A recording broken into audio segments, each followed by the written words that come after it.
Hi friends, welcome to my channel. கதை அறிவுக்கும் பொறுமைக்கும் முந்திய வெற்றி. ஒரு பெரிய அழகான காட்டில் பல்வேறு விலங்குகள் சந்தோஷமாக வாழ்ந்து வந்தன. அந்த காட்டில் ஒரு சிறிய திமிங்கலம் இருந்தது. அது பிற விலங்குகளை விட மிகவும் புத்திசாலியாகவும் விரைவாகவும் இருந்தது. ஆனால் அதற்கு பொறுமை இல்லை. எல்லாவற்றையும் சீக்கிரமாக செய்துவிட வேண்டும் என்று நினைக்கும் பழக்கம் இருந்தது. திமிங்கலமும் ஆமைக்கும் சந்திப்பு ஒரு நாள். கடும் வெயில் காரணமாக திமிங்கலம் மிகவும் தாகமாகி நீர் குடிக்க ஒரு பெரிய ஆற்றிற்கு சென்றது. அங்கே நீரில் மெதுவாக நடந்து வந்த ஒரு வயதான ஆமை இருந்தது.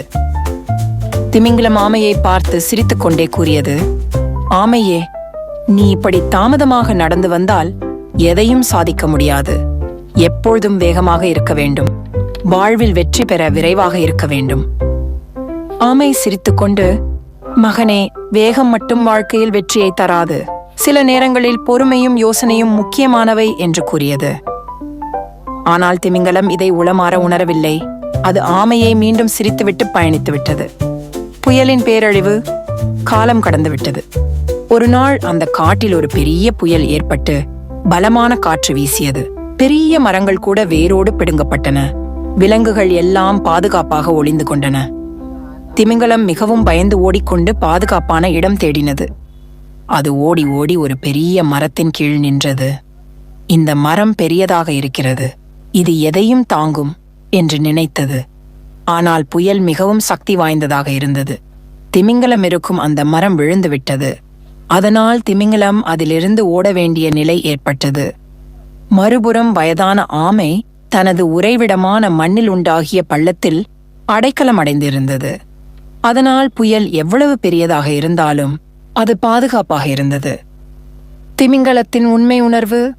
புயல் ஓய்ந்த பிறகு திமிங்கலம் மீண்டும் ஆமைக்கு அருகே வந்தது. அதன் முகத்தில் பழைய செருக்கே இல்லை. ஆமையே, உன்னுடைய வார்த்தைகள் இப்போது புரிகிறது. வேகம் மட்டும் போதாது. சிந்தனை, முன்னறிவு மற்றும் பொறுமையும் முக்கியம். நான் மிகுந்த வேகத்துடன் ஓடியும் சரியான இடத்தில் ஒளியாமல் இருந்ததால் நான் மிகுந்த ஆபத்தில் சிக்கிக்கொண்டேன். ஆனால் நீ பொறுமையாக யோசித்து பாதுகாப்பாக இருந்தாய். ஆமை மெதுவாக சிரித்தது. வாழ்க்கையில் சில பாடங்களை நேரில் அனுபவிக்காமல் உணர முடியாது மகனே. இனிமேல் வேகத்துக்கு மட்டுமல்ல, பொறுமைக்கும் முக்கியத்துவம் கொடு. அதன் பிறகு திமிங்கலம் எந்த செயலும் நினைத்து பார்த்து பொறுமையாக செய்ய ஆரம்பித்தது. கதை நேர்மறை பாடம். வேகம் மட்டும் வாழ்க்கையில் வெற்றிக்காக போதாது. பொறுமை, சிந்தனை மற்றும் முன்னறிவும் மிக முக்கியம். எதையும் யோசித்து செய்ய வேண்டும். அனுபவம் என்பது நல்ல ஆசிரியர். அறிவுக்கும் பொறுமைக்கும் இணையான வெற்றி எதுவும் இல்லை.